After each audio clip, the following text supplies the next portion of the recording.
नमस्कार साथियों, आज एक नए संवैधानिक आयाम को लेकर फिर वर्ष 2021 में हाजिर हूँ। हमारी क्लास 2020 के बाद आज 2021 में पहली क्लास हो रही है। तमाम जो हम लोगों के पास जिम्मेदारियां हैं, उन जिम्मेदारियों का निर्वहन करने के बाद समय नहीं बचता है, लेकिन आज हमारी टीम ने एक बार फिर प्रयास किया कि नहीं आज ऑनलाइन क्लास होनी चाहिए। तो हम लोग अपनी क्लास को वहीं से आगे बढ़ाएंगे जहाँ पे छोड़ा था। हम लोग नागरिकता संबंधित सारे प्रावधानों को पढ़ चुके थे। आज हम लोग संविधान के भाग 2 का हमने पूर्ण रूप से अध्ययन कर लिया था। आज हम अध्ययन करेंगे भारत के संविधान के भाग 3 का। आज का जो विषय है वो प्रतियोगी परीक्षाओं के लिए बहुत ही महत्वपूर्ण है, क्योंकि प्रतियोगी परीक्षाओं में इस विषय से प्रश्न बहुत बनते हैं और परीक्षाओं में भी बड़ी मात्रा में इस टॉपिक से प्रश्न आते हैं। आज का जो टॉपिक है वो है मूल अधिकार, फंडामेंटल राइट्स, जिनका जिक्र भारत के संविधान में अनुच्छेद 12 से अनुच्छेद 35 तक किया गया है। ठीक, इन्हें हम मूल अधिकार कहते हैं। तो मूल अधिकार, सबसे पहले हम ये जाने कि मूल अधिकार किस देश से लिए गए। मूल अधिकार या मौलिक अधिकार अमेरिका के संविधान से प्रेरित हैं।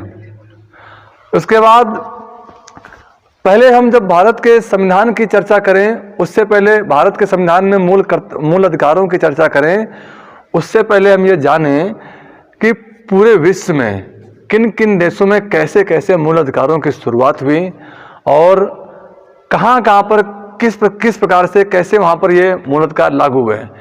सबसे पहले हम बात करेंगे वर्ष 1215 की। वर्ष 1215 में इंग्लैंड के राजा ने अपने नागरिकों को अधिकार पत्र दिया। वर्ष 1915 में इंग्लैंड के नागरिकों को इंग्लैंड के राजा ने कुछ अधिकार दिए, जिसे मैग्ना कार्टा के नाम से जाना जाता है। मैग्ना कार्टा, इंग्लैंड के राजा ने अपने नागरिकों को कुछ अधिकार दिए। ठीक है, तो शुरुआत मूल अधिकारों की यहां से हुई। उसके बाद 1689 की बात की जाए तो 1689 में बिल ऑफ राइट्स इंग्लैंड की संसद से पारित हुआ। बिल ऑफ राइट्स भी नागरिकों के अधिकारों से संबंधित था। बिल ऑफ राइट्स भी नागरिकों के अधिकारों से संबंधित था। उसके बाद 1789 में फ्रांस ने एक लंबी लड़ाई लड़ने के बाद अपने देश के नागरिकों को कुछ अधिकार दिए। हम चर्चा कर रहे हैं कि मूल अधिकारों की शुरुआत कैसे हुई और किन किन देशों में कब मूल अधिकार आए। इसके बाद आपको ठीक से पता होना चाहिए कि अमेरिका का जब संविधान लागू हुआ तो अमेरिका के संविधान में मूल अधिकारों का वर्णन नहीं था, यानी कि मूल अधिकारों का जिक्र नहीं किया गया था। 1791 में अमेरिकी सरकार ने अपने संविधान में संशोधन किया और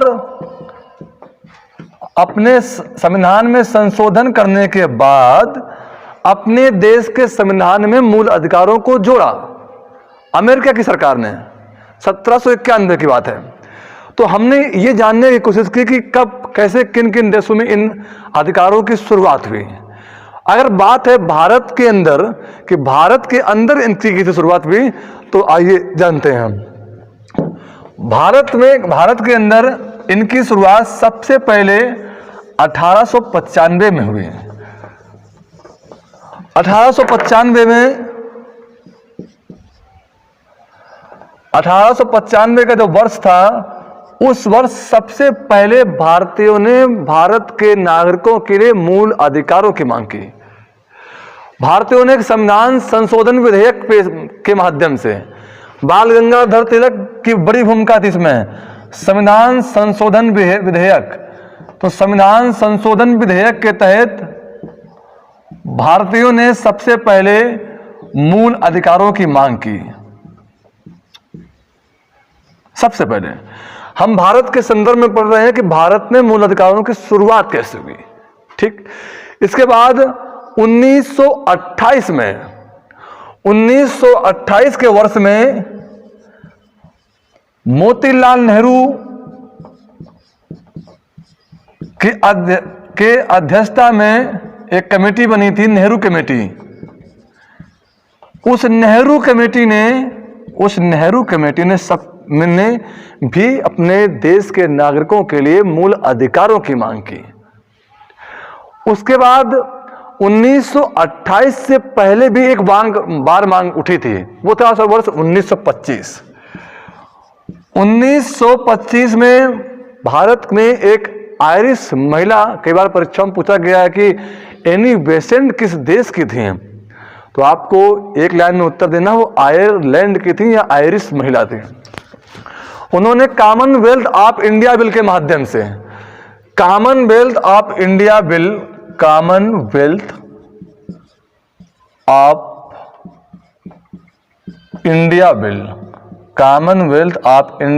के माध्यम से, कॉमनवेल्थ ऑफ इंडिया बिल के माध्यम से श्रीमती एनी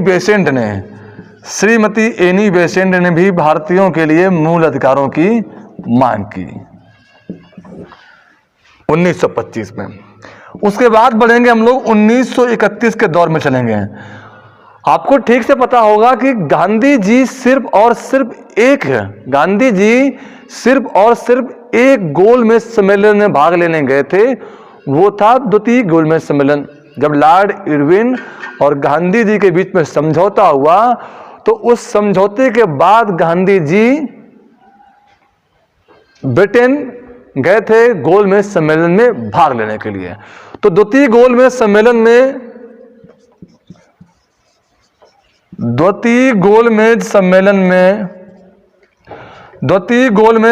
में भी भारतीयों की तरफ से गांधी जी ने भारतीयों के लिए मूल अधिकारों की मांग की। लेकिन अंग्रेजों की इस कमेटी ने 1934 में, जो संयुक्त सरकार की एक कमेटी थी, उस संयुक्त सरकार की कमेटी ने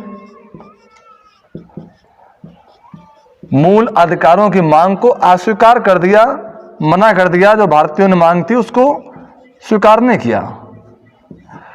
आपको पता होना चाहिए कि भारत के संविधान की दृष्टि से भारत शासन अधिनियम 1935 बहुत ही मायने रखता है, क्योंकि बहुत बड़ी संख्या में लगभग 250 अनुच्छेद हमने भारत शासन अधिनियम 1935 से लिए। भारत शासन अधिनियम 1935 में भी आपको ठीक से पता होना चाहिए कि कई बार प्रश्न पूछता है कि भारत शासन अधिनियम 1935 में क्या मूल अधिकारों का वर्णन था। तो भारत शासन अधिनियम 1935 में मूल अधिकारों का वर्णन नहीं था। ठीक है, भारत शासन अधिनियम 1935 में मूल अधिकारों का वर्णन नहीं था। अब भारत शासन अधिनियम 1935 में मूल अधिकारों का वर्णन नहीं था। इसके बाद जब भारत का संविधान बना, ठीक, तो भारत की संविधान सभा थी और संविधान सभा में कई समितियां थीं। तो संविधान सभा में 2 समितियां को जिम्मेवारी दी गई जो मूल अधिकारों से संबंधित सुझाव दें, एक समिति और दूसरी समिति। ठीक, एक थी मूल अधिकार एवं अल्पसंख्यक समिति, मूल अधिकार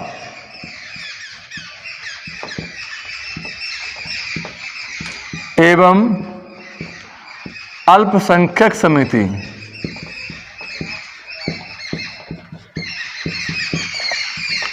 एक समिति ये थी।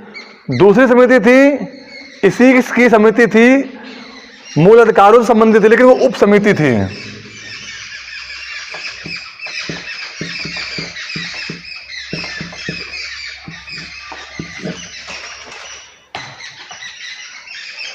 इस समिति के अध्यक्ष थे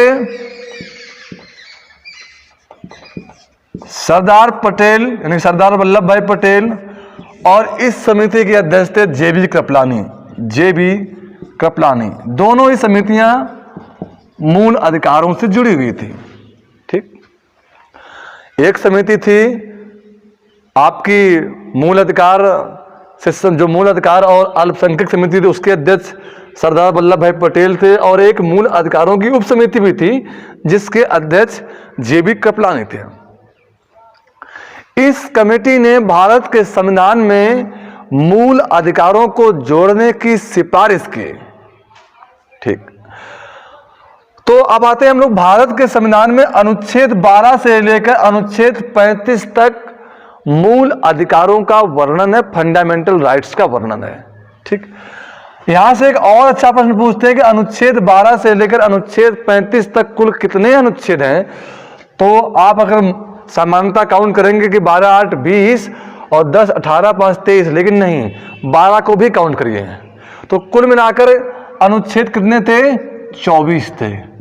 कई बार प्रश्न पूछते हैं कि अनुच्छेद 12 से अनुच्छेद 35 तक कुल अनुच्छेदों की संख्या कितनी थी? तो हमको एक लाइन में उत्तर देना है कि कुल अनुच्छेदों की संख्या थी 24। ठीक, अब आते हैं हम लोग कुछ ऐसे अधिकार हैं। समानता मूल अधिकारों का अभिप्राय ये है कि मूल अधिकार में राज्य के विरुद्ध एक गारंटी है। अभी हम समझेंगे राज्य किसे कहते हैं। तो जो मूल अधिकार हैं वो राज्य के विरुद्ध एक नागरिकों की गारंटी है। नागरिक अगर लोगों के साथ में न्याय नहीं होता है तो लोग अपने मूल अधिकारों को लेकर राज्य के विरुद्ध में न्यायपालिका जा सकते हैं, है ना। कुछ ऐसे मूल अधिकार हैं जो व्यक्तियों को प्राप्त हैं, जैसे कि आर्टिकल 15(2),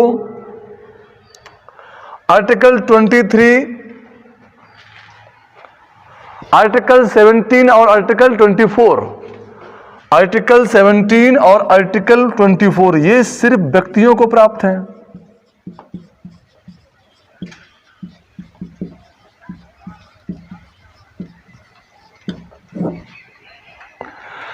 उसके बाद कुछ ऐसे आर्टिकल हैं जो केवल नागरिकों को प्राप्त हैं।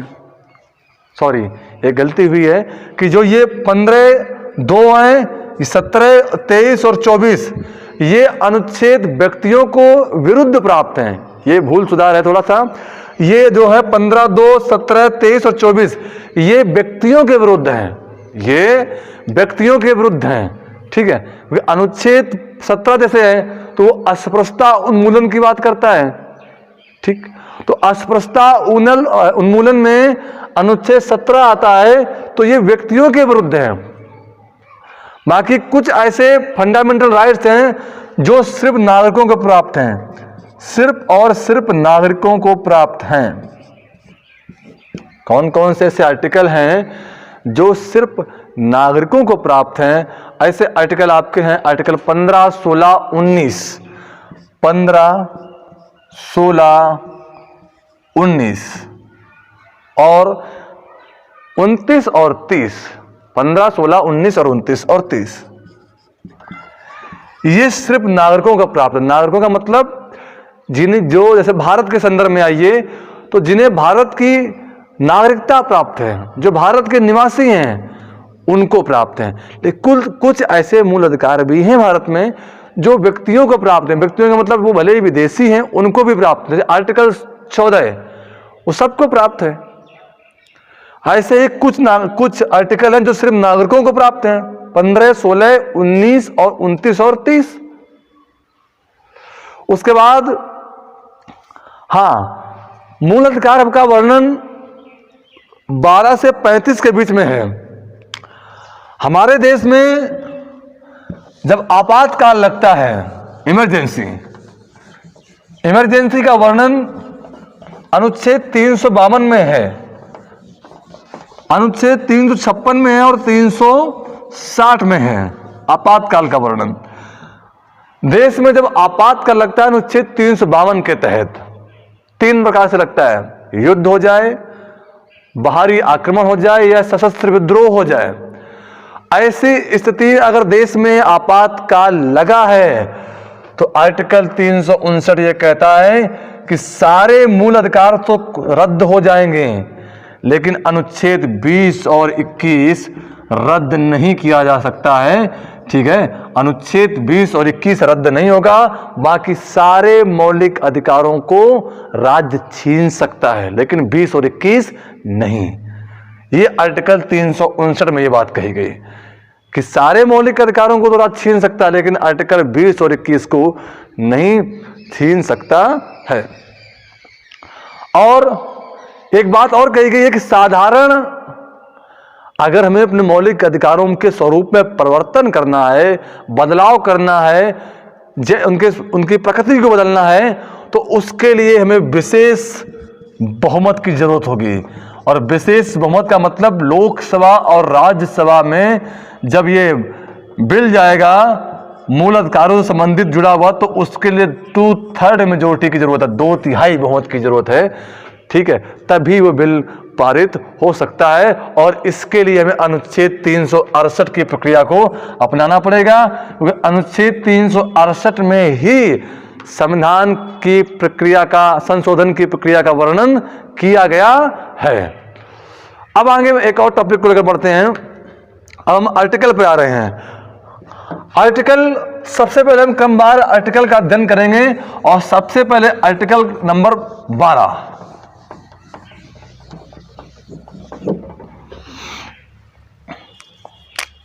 अनुच्छेद 12 क्या कहता है? अनुच्छेद 12 राज्य शब्द को परिभाषित करता है। राज्य, राज्य का मतलब मोटे तौर पर आपकी नजरों में, आप लोगों की नजरों में उत्तर प्रदेश, मध्य प्रदेश, बिहार, महाराष्ट्र, गुजरात नहीं। राज्य की संवैधानिक परिभाषा क्या, जरा समझिएगा। ठीक, राज्य का मतलब भारत की सरकार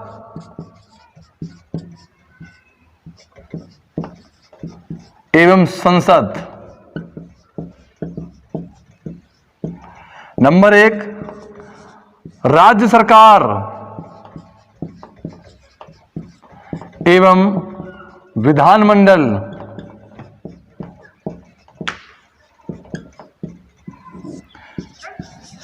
नंबर 3 में जाएंगे आप तो सभी स्थानीय प्राधिकारी, सभी स्थानीय प्राधिकारी।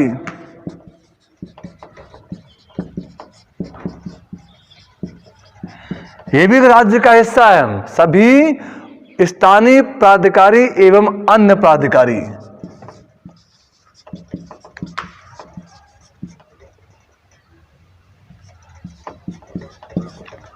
अन्य प्राधिकारी, भारत की सरकार एवं संसद, संसद का मतलब लोकसभा, राज्यसभा और राष्ट्रपति। राज्य सरकार एवं विधानमंडल का मतलब विधान परिषद, विधानसभा और राज्यपाल। सभी स्थानीय प्राधिकारी और अन्य प्राधिकारी को भी समझते हैं हम लोग। मतलब प्राधिकारी से तात्पर्य क्या है? प्राधिकारी का मतलब है कि किसी ऐसे व्यक्ति से जिन्हें विधि बनाने का, उपविधि बनाने का, आदेश जारी करने का, अधिसूचना जारी करने का, ये सारे अधिकार अगर उससे प्राप्त हैं, जो विधि बना सकता है, जो उपविधि बना सकता है, आदेश जारी कर सकता है, ऐसे लोगों को राज्य की श्रेणी में रखा गया। ठीक, स्थानीय प्राधिकारी में नगर पालिकाएं हो गई आपकी,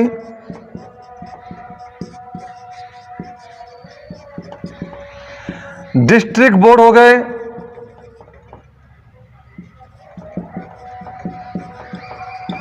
नगर पालिकाएं हो गई, डिस्ट्रिक्ट बोर्ड हो गए, ग्राम पंचायत हो गई,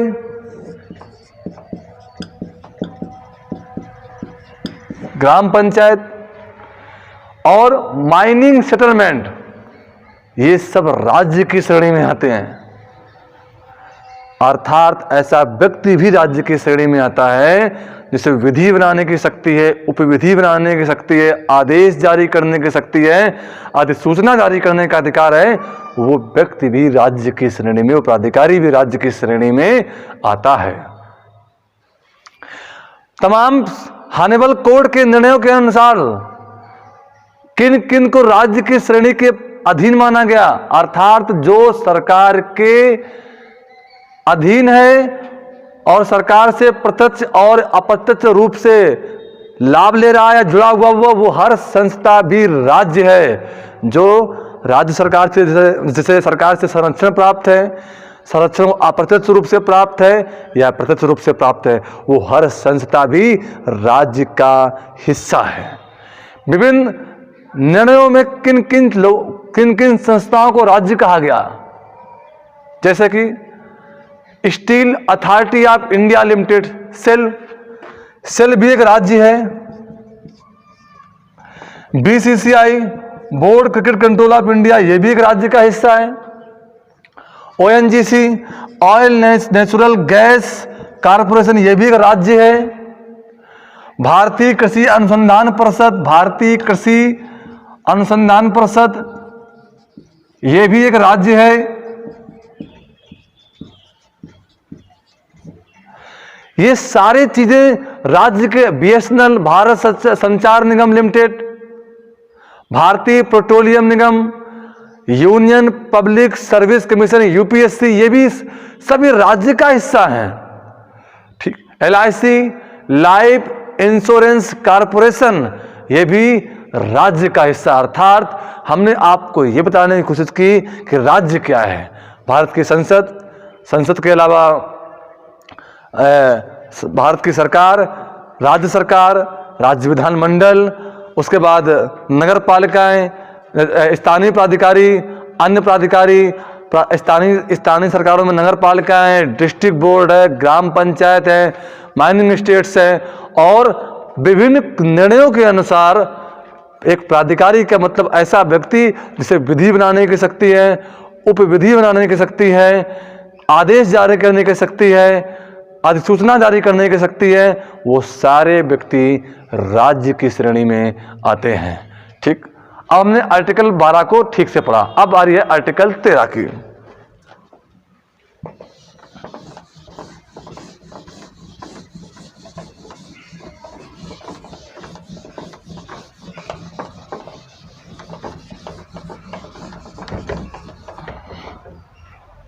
अनुच्छेद 13, अगर आपसे पूछा जाए कि भारतीय संविधान का सबसे ताकतवर अनुच्छेद और सबसे महत्वपूर्ण अनुच्छेद कौन सा, तो वो अनुच्छेद 13 है। ठीक, क्या कहता अनुच्छेद 13? अनुच्छेद 13 को मूल अधिकारों का सजग प्रहरी कहा गया। मूल अधिकारों का सजग प्रहरी अगर किसी अनुच्छेद को कहा गया तो कहा गया वो अनुच्छेद 13 को। ऐसा क्यों कहा गया, जरा समझते हैं इसको भी। इसको हम दो पार्ट में करेंगे। अनुच्छेद 13 का सब क्लास 1 और अनुच्छेद 13 का सब क्लास 2। ठीक, अनुच्छेद 13 का सब क्लास जो बात कहता है वो संविधान पूर्व विधियों की बात कहता है। संविधान पूर्व विधियां,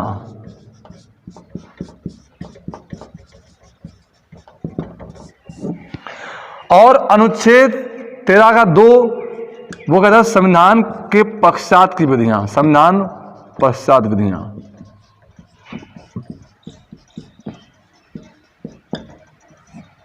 ठीक, संविधान पूर्व विधियां और संविधान की बाद की विधियां। अनुच्छेद 13 का सब क्लास 1 कहता है कि संविधान लागू होने के ठीक पूर्व, संविधान लागू होने के ठीक पूर्व भारत में प्रदत्त ऐसे सभी विधियां जो भाग 3 के उल्लंघन करती हैं या भाग 3 के उपबंधों के असंगत हैं, मतलब भाग 3 में जिन चीजों का वर्णन किया गया है और संविधान के पूर्व में ऐसी विधियां हैं जो इसके असंगत हैं, इनसे मेल नहीं खाती हैं, ऐसी सारी विधियां कैसी होंगी? ऐसी सारी विधियां शून्य होगी। ठीक है, अब आप पूछ सकते हो संविधान के पूर्व, जैसे आपकी आईपीसी है, इंडियन पिनल कोड, आईपीसी की कोई धारा हमारे अगर मूल अधिकारों के विरुद्ध में है, संविधान के भाग 3 के विरुद्ध में है, तो फिर वो विधि शून्य मानी जाएगी, उसका कोई मतलब नहीं है। इसीलिए इसे मूल अधिकारों का सजग प्रहरी कहा गया। ठीक। आर्टिकल 13(2) क्या कहता है? ये संविधान के बाद में राज्य अगर कोई ऐसी विधि बनाता है, राज्य कोई ऐसी विधि बनाता है जो हमारे भाग 3 में नागरिकों के अधिकारों के वर्णन किया गया है, तो राज्य कोई ऐसी विधि बनाता है जो नागरिकों के अधिकार छीनता हो या नागरिकों के अधिकार कम करता हो या नागरिकों के अधिकारों को मतलब बिल्कुल समाप्त करता हो, ऐसी हर विधि शून्य मानी जाएगी। ये अनुच्छेद 13(2) में इसका वर्णन है। आगे हम लोग फिर बढ़ते हैं और आगे आज हमने अनुच्छेद 12 पढ़ा, राज्य की परिभाषा जानी, और अनुच्छेद 13 जिसे भारतीय संविधान का सबसे महत्वपूर्ण अनुच्छेद कहा जाता है, जिसे सजग प्रहरी कहा जाता है, उसके बारे में हम लोगों ने विस्तृत रूप से अध्ययन किया। अब हम पढ़ते हैं अनुच्छेद 14। तो याद रखिएगा, अनुच्छेद 14 से अनुच्छेद 18 तक जो बात कही गई है वो समानता का अधिकार है, राइट टू इक्वलिटी। अनुच्छेद 14 से अनुच्छेद 18 तक। तो अनुच्छेद 14 से लेकर अनुच्छेद 18 तक जो हमारा अधिकार है वो है समानता का अधिकार।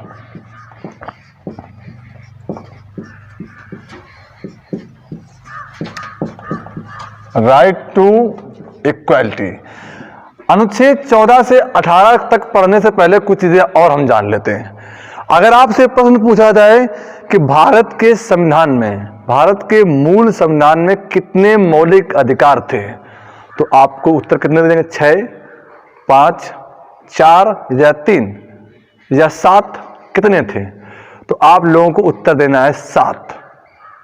हमारे मूल संविधान में कुल मिलाकर 7 प्रकार के मौलिक अधिकार थे। 7 मौलिक अधिकार थे। अनुच्छेद 14 से 18 तक समानता का अधिकार, अनुच्छेद 19 से 22 तक स्वतंत्रता का अधिकार, अनुच्छेद 23 से 24 शोषण के विरुद्ध अधिकार, अनुच्छेद 25 से 28 तक धार्मिक स्वतंत्रता का अधिकार, 29 और 30 में सांस्कृतिक एवं शिक्षण का अधिकार, और आपका अनुच्छेद 32 में संवैधानिक उपचारों का उपबंध। ये हमने 6 अधिकार आपको बताए। लेकिन हमने आपसे कहा था कि हमारे मूल संविधान में 7 मौलिक अधिकार थे। भारतीय संविधान के 44वें संविधान संशोधन में, भारतीय संविधान में जब 44वां संविधान संशोधन हुआ, मोरारजी देसाई की सरकार हुआ करती थी, और मोरारजी देसाई की सरकार ने 44वें संविधान संशोधन में संपत्ति का अधिकार, जो संपत्ति का अधिकार था, जिसका वर्णन मूल संविधान में किसमें था? अनुच्छेद 19 का में था और अनुच्छेद 31 में था। अनुच्छेद 31 में था। यहां पर संपत्ति का अधिकार का वर्णन किया गया था। एक हमारा अधिकार था संपत्ति का अधिकार। 44वें संविधान संशोधन 1978 में मोरारजी देसाई की सरकार हुआ करती थी, जनता पार्टी की सरकार थी। उस सरकार ने संपत्ति के अधिकार को समाप्त कर दिया।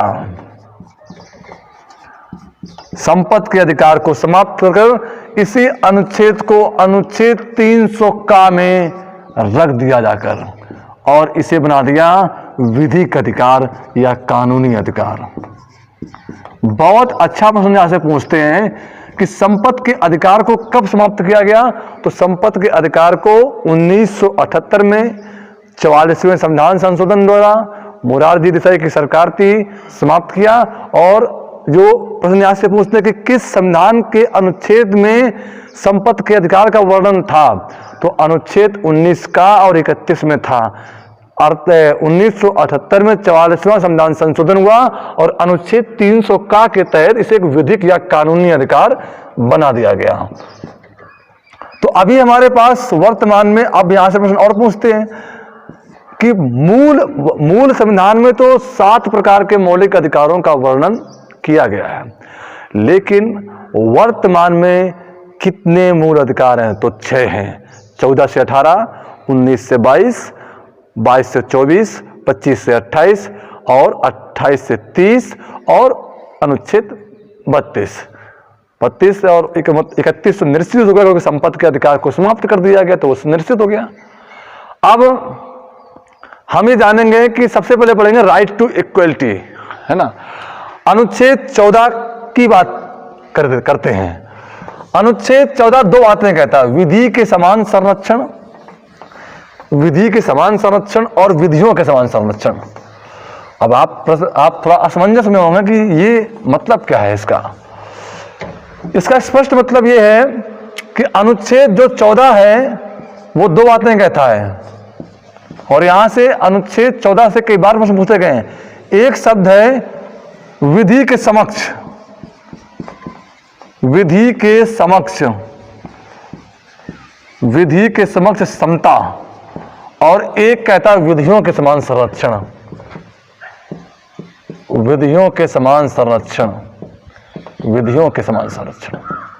अब यहां से बहुत सारे प्रश्न पूछते हैं कि विधि के समक्ष समता, विधि के समक्ष समता, ये शब्द हम किस देश से लेके आए? तो ये शब्द हम लेके आए ब्रिटेन से। और अगर पूछे कि विधियों के समान संरक्षण ये कहां से आया, तो ये आपके अमेरिका से लिया गया। दोनों में मूल अंतर है, जानते हैं। अगर प्रश्न पूछे कि विधियों के समान संरक्षण ये कहां से लिया गया, तो अमेरिका से लेके आए। लेकिन विधि के समक्ष समता ये कहां से लेके आए? ब्रिटेन से लेके आए। दोनों में अंतर क्या है? दोनों में अंतर यह है कि राज्य, पहले हम जानते हैं कि विधि के समक्ष समता का मतलब क्या, जो ब्रिटेन से लेके आए। राज्य किसी भी व्यक्ति जो भारतीय राज्य क्षेत्र विधि के समक्ष समता और विधियों के समान संरक्षण से वंचित नहीं करेगा। मतलब सभी के लिए एक जैसी व्यवस्था होगी, सभी को समान दृष्टिकोण से देखा जाएगा, सभी के लिए। लेकिन ये एक, अब आप कह सकते हैं कि ये नकारात्मक अवधारणा है। क्या राज्य, एक व्यक्ति विकलांग है, उससे कहा जाए कि आप जाइए 2 किलोमीटर, आपके पास 10 मिनट का टाइम है, और एक व्यक्ति स्वस्थ है, हेल्दी है, उससे भी कहा जाए कि आपको भैया आपको भी 10 मिनट का टाइम है, क्योंकि विधि के समक्ष सब समान है जब। तो क्या एक विकलांग के लिए और एक स्वस्थ के लिए एक जैसा टाइम होगा? तो ये एक नकारात्मक अवधारणा नजर आती है। उसके बाद जो हमने लिया विधियों के समान संरक्षण, ये एक सकारात्मक अवधारणा है। इसका ये मानना है कि जैसी स्थिति है, समान परिस्थिति के व्यक्तियों के लिए समान विधि बनाई जाए। अगर कोई व्यक्ति विकलांग है तो उसे विकलांग के हिसाब से देखा जाए। अगर कोई व्यक्ति मूक बधिर है तो उसे मूक बधिर के हिसाब से कानून बनाया जाए। मतलब जो जैसा व्यक्ति है उसे उसी प्रकार से कानून बनाया जाए तो ज्यादा अच्छा होगा। तो ये एक सकारात्मक अवधारणा है और ये एक नकारात्मक अवधारणा, और दोनों ही अवधारणाएं हमने अमेरिका से ली है और एक हमने ब्रिटेन से ली है, और हमारे संविधान के आर्टिकल 14 में दोनों ही लिखी हैं। ठीक है, उसके बाद हम चर्चा करेंगे कि अनुच्छेद 14 की और क्या बातें हैं। ठीक है, अनुच्छेद 14 में कुछ इसके अपवाद भी हैं। अनुच्छेद 14 के अपवाद क्या, जरा देखिए। अनुच्छेद 15(3) और अनुच्छेद 15(4), ये दोनों अपवाद हैं इसके। क्या अपवाद हैं देखते हैं। अनुच्छेद 13 कहता है कि राज्य स्त्रियों और बच्चों के लिए विशेष उपबंध करेगा। राज्य स्त्रियों और बच्चों के लिए विशेष उपबंध करेगा, बच्चों के लिए विशेष उपबंध करेगा। ठीक है, आप देखिए यहां समझिए, यहां कह रहा कि विधि के समक्ष समता मतलब सब बराबर हैं, और आर्टिकल 15 के सब प्लस 3 में बात लिख दी है कि राज्य स्त्रियों और बच्चों के लिए विशेष उपबंध करेगा। और एक क्या बात कह रही है कि समता समान है सब, फिर विशेष व्यवस्था क्यों? लेकिन ये हमारे संविधान के अपवाद हैं। एक अनुच्छेद 15(4) क्या कहता है? सामाजिक और शैक्षणिक रूप से पिछड़े, किस रूप से? सामाजिक और शैक्षणिक रूप से सामाजिक और शैक्षणिक रूप से पिछड़े हुए लोग,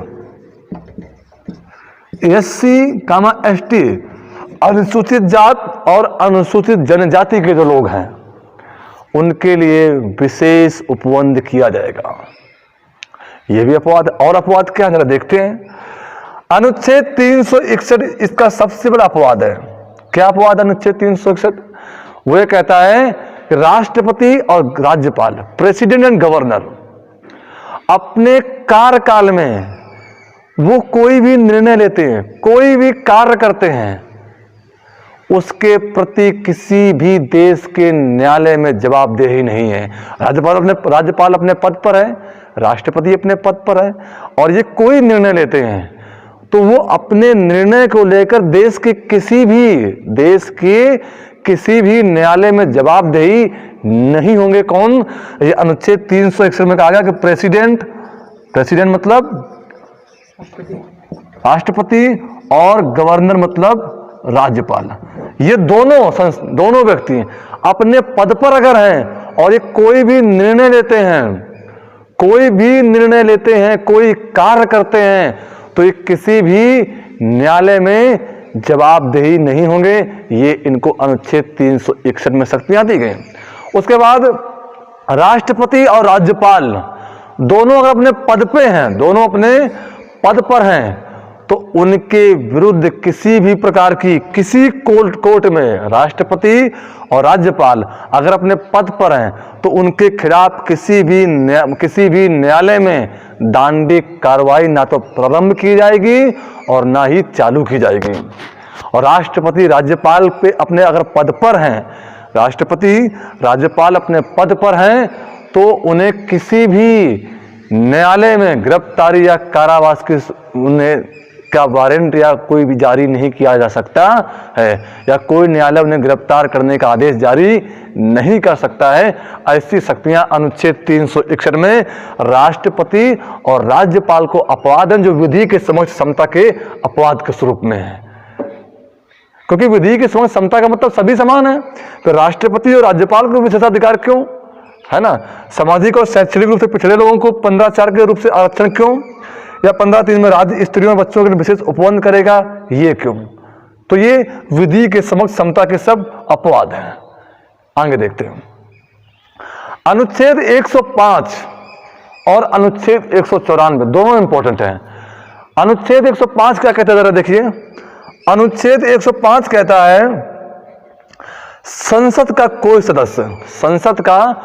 कोई सदस्य अगर उसने अपना कोई विचार संसद के अंदर व्यक्त किया है तो उस विचार के लिए उसे किसी भी न्यायालय में उस विचार को लेकर किसी भी न्यायालय में किसी प्रकार की कोई कार्रवाई नहीं की जा सकती है। यानी कि उसके संसद में दिए गए भाषण को न्यायालय में आधार नहीं बनाया जा सकता है।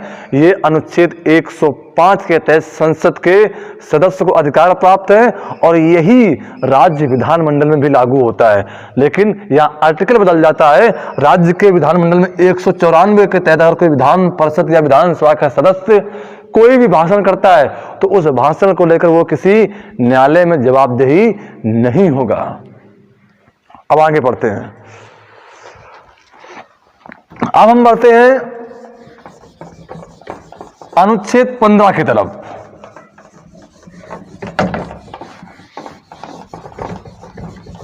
अनुच्छेद 15 जो अनुच्छेद 14 से भी इंपॉर्टेंट है।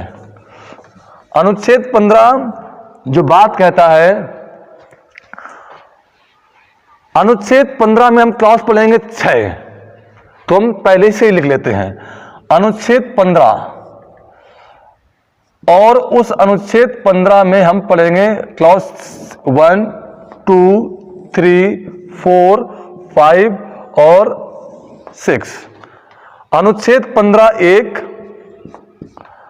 15(2), 15(3), 15(4), 15(5) और 15(6).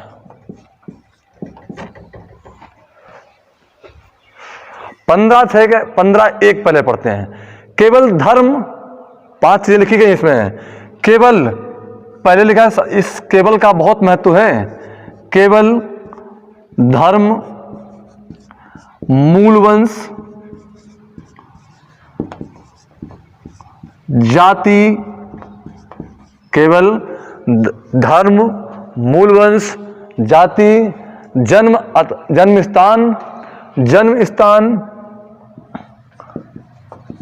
स्थान और लिंग।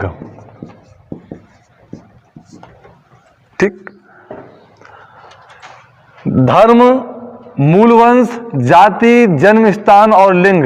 केवल धर्म, मूलवंश, जन्म स्थान, जाति और लिंग के आधार पर राज्य किसी के साथ कोई भेदभाव नहीं करेगा, ऐसा 15(1) में लिखा। लेकिन केवल लिखा है। केवल का मतलब इनके अलावा अगर कोई और बेसिस है, आधार है, तो उस आधार पर राज्य भेदभाव कर सकता है। मान लीजिए हम कहें भाषा के आधार पर राज्य भेदभाव करेगा, कर सकता है। उसमें क्या लगा? केवल, केवल लगा है। धर्म, मूलवंश, जाति, जन्म स्थान और लिंग के आधार पर तो भेदभाव कर सकता है, मतलब नहीं कर सकता है। लेकिन अगर मान लीजिए भाषा आ जाए तो कर सकता है, क्योंकि भाषा का जिक्र तो इसमें हुआ नहीं है।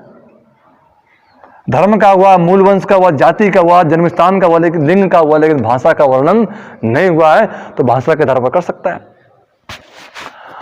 देखिए, अगर हम इसकी बात करें कि इसका भी मतलब है विभेद करने से रोकता है। नागरिकों को प्राप्त है, कुछ व्यक्तियों को प्राप्त, व्यक्तियों के साथ विभेद करता है ना। भारतीय संविधान में भाषा या निवास के आधार पर विभेद किया जा सकता है। भाषा या निवास के आधार पर विभेद किया जा सकता है। ठीक, आगे देखते हैं 15(2) कहते हैं। 15(2) कहता है उनका बेसिस भी यही है। केवल धर्म, मूलवंश, जाति, जन्म स्थान या लिंग के आधार पर किसी भी नागरिक के साथ किसी प्रकार का कोई भेदभाव नहीं किया जाए। जैसे कोई नागरिक किसी दुकान में जाता है, सार्वजनिक स्थान में जाता है, सार्वजनिक मनोरंजन स्थान में जाता है, किसी होटल में जाता है या किसी खेल के मैदान में जाता है जो सार्वजनिक है, तो वहाँ उसे किसी प्रकार से कोई वंचित नहीं कर सकता है। राज्य उसे 15(2) के तहत अधिकार देता है। या राज्य द्वारा पोषित, ठीक, राज्य द्वारा पोषित या सार्वजनिक उपयोग के लिए कुआं है, तालाब है, ठीक, स्नान घर है, सड़क है और समागम है, ठीक, तो वहाँ आप किसी भी प्रकार से किसी को कोई वंचित नहीं कर सकता है। ऐसा 15(2) में लिखा है। तालाब है ना, कहीं कोई समागम हो रहा है, कोई होटल है, ठीक, और कोई सार्वजनिक स्थान है, तो 15(2) नागरिक को, व्यक्ति को अधिकार देता है कि वह किसी प्रकार का कोई विभेद नहीं करेगा, किसी प्रकार का राज्य विभेद नहीं करेगा। ठीक, राज्य नहीं, राज्य किसी प्रकार का, किसी से किसी भी प्रकार का विभेद नहीं कर सकता है। अब आते हैं 15(3). 15(3) कहता है कि राज्य स्त्रियों और बच्चों के लिए, राज्य स्त्रियों और बच्चों के लिए विशेष उपबंध करेगा। ठीक, आपको याद होगा कि आप कई बार परीक्षा में पूछा गया है कि घरेलू हिंसा महिला अधिनियम, कई परीक्षाओं में एक टॉपिक होता। ये कब आया था? 2005 में आया था। भारत की संसद ने इसी 15(3) की शक्ति का प्रयोग किया। भारत की संसद ने इसी 15(3) की शक्ति का प्रयोग किया और इस 15(3) की शक्ति के तहत ये कानून बनाया, घरेलू हिंसा महिला अधिनियम 2005। भारत के सुप्रीम कोर्ट में केस हुआ था डी पाल राज बनाम भारत संघ। डी पाल राज बनाम भारत संघ। डी पाल राज बनाम भारत संघ के वाद में सुप्रीम कोर्ट ने इस कानून को वैध ठहराया कि हाँ, जो संसद ने कानून 15(3) के तहत बनाया है ये सही है, ये पूरी तरीके से वैध है, इसमें किसी प्रकार की कोई संविधान की अवहेलना नहीं हुई है। इसके बाद हम बारी आई है 15(4) की। 15(4) क्या कहता है? 15(4) ये कहता है, ये भारत के संविधान में पहली बार संशोधन कब हुआ? पहली बार संशोधन हुआ 1951 में। और आपको पता होना चाहिए, जो भारत का पहला संविधान संशोधन हुआ था वो चुनी हुई सरकार ने नहीं किया था, वो हमारे संविधान सभा के सदस्यों ने पहला संविधान संशोधन किया था। ठीक है, जिसमें एक बात कही गई 15(4) में कि प्रथम संविधान संशोधन अधिनियम द्वारा 1951 में। अब यहाँ से प्रश्न और पूछता है, अच्छा है कि प्रथम संविधान संशोधन कब हुआ? तो 1951 में भारत के संविधान में प्रथम संविधान संशोधन हुआ था। और आज तक भारत के संविधान में कुल मिलाकर 104 संविधान संशोधन हो चुके हैं। अधिकार संरक्षण 1900 सिविल अधिकार संरक्षण अधिनियम 1955 कर दिया, 1955 कर दिया सिविल अधिकार संरक्षण अधिनियम। फिर एक बार सुन लीजिए कि अनुच्छेद 17 सिर्फ राज्य के विरुद्ध नहीं है, अनुच्छेद 17 राज्य के विरुद्ध भी है और प्राइवेट व्यक्तियों के विरुद्ध भी है। ये एक ऐसा आर्टिकल 15(2), आर्टिकल 17, ये दोनों आर्टिकल ऐसे हैं जो व्यक्तियों के विरुद्ध में। अब बारी आई है अनुच्छेद 18 की, जो बहुत अच्छा, जो हम अपना अंतिम पड़ाव पर हैं। और अंतिम पड़ाव में मतलब ये हम लास्ट आर्टिकल पढ़ रहे हैं, क्योंकि अवसर की समता, जो समानता का अधिकार जो 14 से 18 तक था। अब यहां से भी एक प्रश्न पूछते हैं बहुत अच्छा कि अनुच्छेद 14 से लेकर अनुच्छेद 18 तक कुल कितने अनुच्छेद हैं? तो आप कहोगे 4, 14, 4, 18, लेकिन नहीं, 14 भी काउंट करिए 5, कुल मिला के 14 से 18 तक 14, 15, 16, 17 और 18 कुल अनुच्छेद हुए 5। अनुच्छेद 18 ये कहता उपाधियों का अंत। जरा देखिए, बहुत ध्यान से समझने की कोशिश करना। हाँ, ये जरूर है कि आज की क्लास जरूर कुछ लंबी हो गई है, लेकिन हमने सोचा कि पूरा टॉपिक खत्म ही कर दिया जाए तो ज्यादा बेहतर है। अनुच्छेद 18 कहता है उपाधियों का अंत। अनुच्छेद 18(1), 18(2), 18(3) और 18(4) हम लोग पढ़ेंगे। 18(1), 18(2), 18(3) और 18(4) क्या क्या बातें ये कहते हैं? एक पे आइए। 18(1) के अनुसार राज्य, सेना और विद्या से संबंधित, राज्य, सेना, ध्यान देना आप लोग, सेना और विद्या के अलावा, राज्य, सेना और विद्या के अलावा, इसके अलावा और कोई भी उपाधि प्रदान नहीं करेगा। सिर्फ सेना की उपाधि, सेना संबंधी और विद्या संबंधी उपाधि प्रदान करेगा। इनके अलावा कोई भी उपाधि प्रदान नहीं करेगा। ऐसा 18 के सब क्लास 1 में दिया गया है। ठीक। आर्टिकल 18(2) क्या कहता है? आर्टिकल 18 कहता है कोई भारतीय किसी विदेशी राज्य से, कोई भारतीय किसी विदेशी राज्य से, कोई भारतीय किसी विदेशी राज्य से, कोई भारतीय किसी विदेशी राज्य से उपाधि धारण नहीं करेगा, या कोई भारतीय। ठीक है। आर्टिकल 18(3) क्या कहता है? 18(3) कहता है ऐसे व्यक्ति जो भारत में कोई लाभ या विश्वास के पद धारण करता है के बारे में बात करता है। अगर कोई भारत में ऐसा कोई विदेशी व्यक्ति है जो भारत में किसी लाभ के पद पर है या किसी विश्वास के पद पर है, ऐसे व्यक्ति को किसी विदेशी राज्य से कोई अगर उपाधि लेनी है, मान लीजिए कोई विदेशी भारत में रह रहा है, वो किसी लाभ के पद पर है कि विश्वास के पद पर है, उसे कोई दूसरा देश कोई सम्मान देता है, तो सम्मान तभी ले सकता है जब उसे भारत का राष्ट्रपति अपनी सहमति देगा। बिना भारत के राष्ट्रपति की सहमति से कोई विदेशी किसी दूसरे से सम्मान या उपाधि नहीं ले सकता है। ये आर्टिकल 18(3) में बात कहता है। आर्टिकल 18(4) क्या कहता है? किसी विदेशी राज्य से मिलने वाली किसी भेंट, उपलब्धि या पद के बारे में, विदेशी राज्य से मतलब कोई भेंट मिलती है, कोई उपलब्धि मिलती है, कोई पद मिलता है, तो बिना राष्ट्रपति की अनुमति से, बिना कोई विदेशी राज्य से मिलने वाले, मान लीजिए कोई अमेरिका आपको कोई उपाधि दे रहा है या कुछ भी दे रहा है, कोई भी उपलब्धि दे रहा है, कोई उपलब्धि आपने हासिल की है, कोई पद हासिल किया है, तो विदेशी राज्य से हासिल किया, कोई भेंट है, उपलब्धि है, तो बिना राष्ट्रपति की अनुमति से आप नहीं ले सकते हैं। और एक चीज यहां बता देते हैं आपको, ये निर्देशात्मक हैं, आदेशात्मक नहीं है। आप मानने के लिए बाध्य नहीं है, इनके लिए कोई दंडात्मक कार्रवाई नहीं है कि आप नहीं मानोगे तो आपके खिलाफ कार्रवाई हो जाएगी, है ना। आदेशात्मक हैं, आदेशात्मक नहीं है, निर्देशात्मक हैं, इसलिए कोई जरूरी नहीं है।